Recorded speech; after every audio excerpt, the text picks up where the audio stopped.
ಕನ್ನಡದಲ್ಲಿರುವ ಎಲ್ಲ ಸಾಹಿತ್ಯ ಆಸಕ್ತ ಬಂಧುಗಳೇ, ಭಗಿನಿಯರೇ, ಮಾಧ್ಯಮ ಮಿತ್ರರೇ,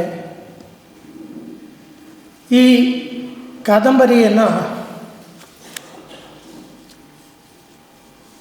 ಮೊದಲನೇದಾಗಿ ನಾನು ಲೋಕಾರ್ಪಣೆಗೊಳಿಸುವ ಒಂದು ಉದ್ದೇಶದಿಂದಾಗಿ ಬರೆದಿದ್ದಲ್ಲ. ಪ್ರಿಯ ವೀಕ್ಷಕರೇ, ಈ ವಿಡಿಯೋನ ನೋಡೋದಕ್ಕೂ ಮೊದಲು ನಮ್ಮ ಚಾನೆಲ್ ಅನ್ನ ಇನ್ನು ಸಬ್ಸ್ಕ್ರೈಬ್ ಮಾಡ್ಕೊಂಡಿಲ್ಲ ಆದರೆ ತಕ್ಷಣವೇ ಸಬ್ಸ್ಕ್ರೈಬ್ ಮಾಡ್ಕೊಳ್ಳಿ. ಹಾಗೆ ವಿಡಿಯೋ ಇಷ್ಟ ಆಗಿದ್ರೆ ಶೇರ್ ಮಾಡಿ. ನನ್ನ ಮನಸ್ಸಿನ ತುಮುಲಗಳನ್ನು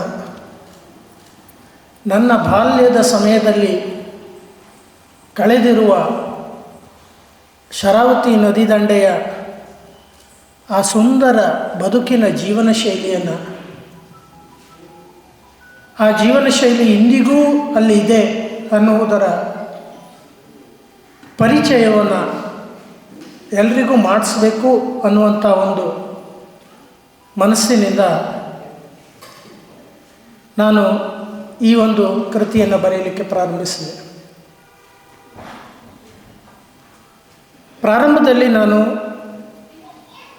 ಮುಖ್ಯವಾಗಿ ಸಾಹಿತ್ಯ ವಿದ್ಯಾರ್ಥಿ ಅಂತೂ ಅಲ್ವೇ ಅಲ್ಲ.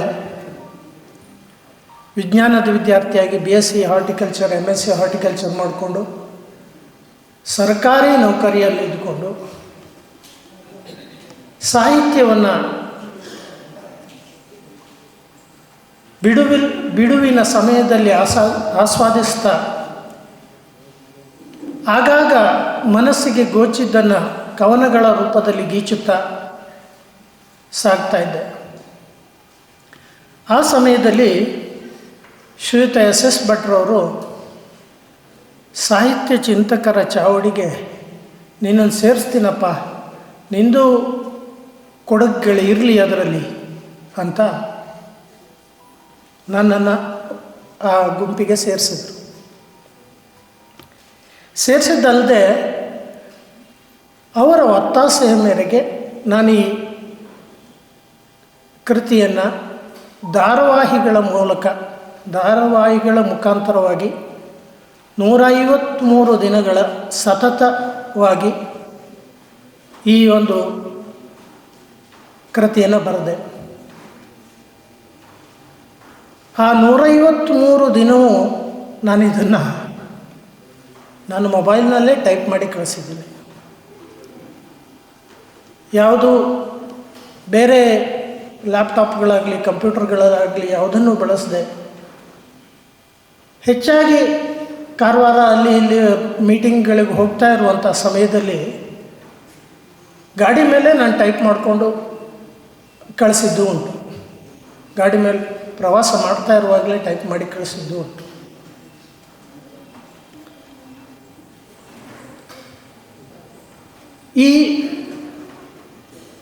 ಇದನ್ನೆಲ್ಲ ಬರೆದಾದಮೇಲೆ ಇದನ್ನು ನನ್ನ ಆತ್ಮೀಯ ಮಿತ್ರರಾದ ರಾಘವೇಂದ್ರ ಬೆಟ್ಕೊಪ್ಪ ಅವರಿಗೂ ಕಳಿಸ್ತಾ ಇದ್ದೆ.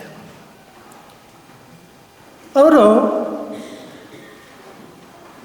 ಇದನ್ನು ನೀನು ಕಾದಂಬರಿಯಾಗಿ ಪ್ರಕಟ ಮಾಡಲೇಬೇಕು ಅನ್ನುವಂಥ ಒಂದು ಒತ್ತಾಸೆಯನ್ನು ತಂದವರು. ಆ ಒತ್ತಾಸೆಯ ಮೇರೆಗೆ ಇದನ್ನು ಪಬ್ಲಿಷ್ ಮಾಡೋಣ ಅನ್ನುವಂಥ ಒಂದು ದೃಷ್ಟಿಯನ್ನು ಇಟ್ಕೊಂಡು, ಹಾಗಾದರೆ ಈ ಕಾದಂಬರಿಗೊಂದು ಮುನ್ನುಡಿ ಬೇಕಲ್ಲ ಅಂತ ನಾವು ಇಬ್ಬರು ಚರ್ಚೆ ಮಾಡ್ತಾ ಇರುವಾಗ ಇದೊಂದು ವಿಚಿತ್ರವಾದಂಥ ಒಂದು ಕತೆ. ಈ ಕತೆಗೆ ಮುನ್ನುಡಿ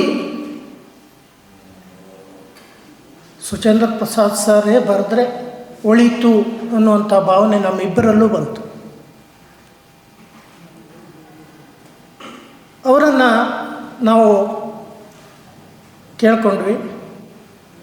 ತುಂಬು ಮನಸ್ಸಿನಿಂದ ಒಬ್ಬ ಹೊಸ ಕೃತಿಕಾರನೆನ್ನದೇ ಆ ಒಂದು ಪ್ರೀತಿಯನ್ನು ತೋರಿಸಿ ಇದಕ್ಕೆ ಅದ್ಭುತವಾದ ಮುನ್ನುಡಿಯನ್ನು ಬರೆದುಕೊಟ್ರು. ಮುನ್ನುಡಿ ಬಂದಾದ ಮೇಲೆ ನಾವೊಂದು ಪ್ರಕಾಶಕರನ್ನು ಹುಡುಕಬೇಕಲ್ಲ. ಪ್ರಕಾಶಕರನ್ನು ಹುಡುಕ್ತಾ ಹೊಸಪೇಟೆ ಯಾಜಿ ಪ್ರಕಾಶ್ ಅವರನ್ನು ಇಲ್ಲೇ ನಾವು ನಮ್ಮ ಶ್ರೀಯುತ ಅಶೋಕ್ ಹಾಸಿಗಾರರವರ ದಶರೂಪಕಗಳ ದಶಾವತಾರಗಳು ಪುಸ್ತಕ ಬಿಡುಗಡೆ ಸಮಾರಂಭದಲ್ಲಿ ಅವರನ್ನು ಭೇಟಿಯಾದ್ವಿ. ಭೇಟಿಯಾದಾಗ ಹೀಗೊಂದು ಕಾದಂಬರಿ ಇದೆ, ಅದು ರಘುಪತಿ ಯಾಜಿಯವರು ನಮ್ಮ ಪತ್ರಿಕಾ ಮಾಧ್ಯಮದಲ್ಲಿ ಹೆಸರು ಮಾಡಿರುವಂಥ ರಘುಪತಿ ಯಾಜಿಯವರು ಅವರನ್ನು ಪರಿಚಯ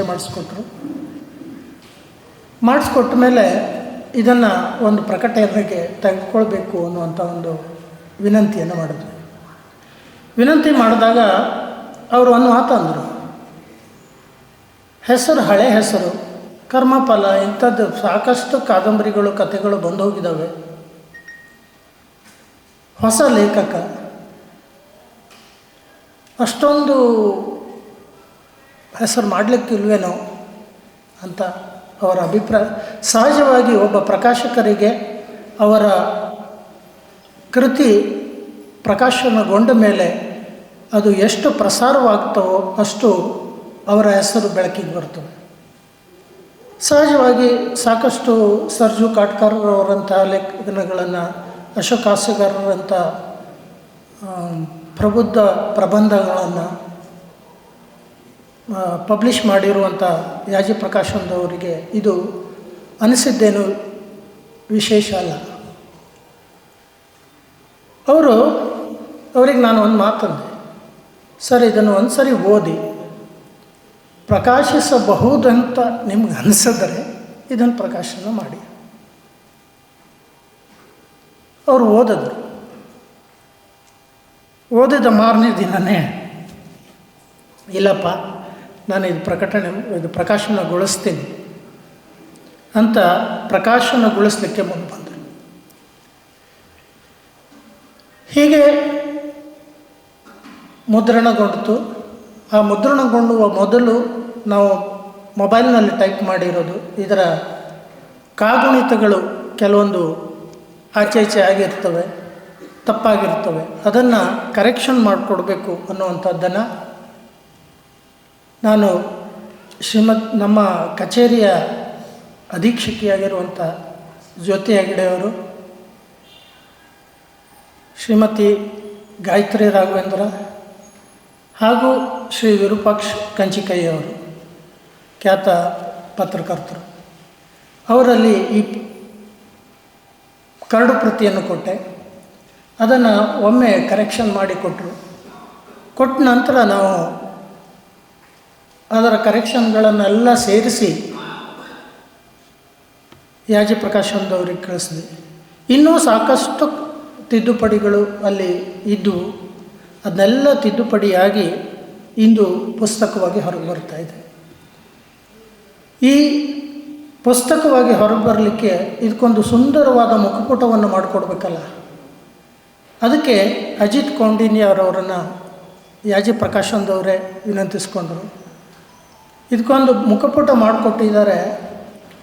ಆ ಮುಖಪುಟವೇ ಇಡೀ ಕಥೆಯ ಸಾರಾಂಶವನ್ನು ಹೇಳುತ್ತೆ. ಅಷ್ಟರ ಮಟ್ಟಿಗೆ ಅಭೂತಪೂರ್ವವಾಗಿ ಒಂದು ಚಿತ್ರಣವನ್ನು ಆ ಮುಖಪುಟವನ್ನಾಗಿ ತಯಾರಿಸಿಕೊಟ್ಟಿದ್ದಾರೆ. ಹಾಗೆ ವಾಗರ್ಥದವರು ಅದ್ಭುತವಾಗಿ ಮುದ್ರಣ ಮಾಡಿ ಸುಂದರವಾಗಿ ಅಪ್ಪವರ್ಣವಾಗಿ ಮುದ್ರಣ ಮಾಡಿಕೊಟ್ಟಿದ್ದಾರೆ. ಇದು ಪುಸ್ತಕ ರೂಪದಲ್ಲಿ ಇಂದು ಹೊರಬರ್ತಾ ಇದೆ. ಪುಸ್ತಕ ರೂಪದಲ್ಲಿ ಹೊರಬಂತು ಅಂದಾಕ್ಷಣ ಅದರ ಕತೆ ಅಲ್ಲಿಗೆ ಮುಗಿಯೋದಿಲ್ಲ. ನೀವು ಓದುಗ ದೊರೆಗಳು ಅದನ್ನು ಹೇಗೆ ಸ್ವೀಕರಿಸ್ತೀರಿ ಎನ್ನುವುದರ ಮೇಲೆ ಆ ಕಥೆಯ ಗೆಲುವು ಸೋಲು ನಿಂತ್ಕೊಳ್ಳುತ್ತೆ. ತಾವೆಲ್ಲರೂ ಒಮ್ಮೆ ಈ ಪುಸ್ತಕವನ್ನು ಓದಿ ಖಂಡಿತ ನಿಮಗೆ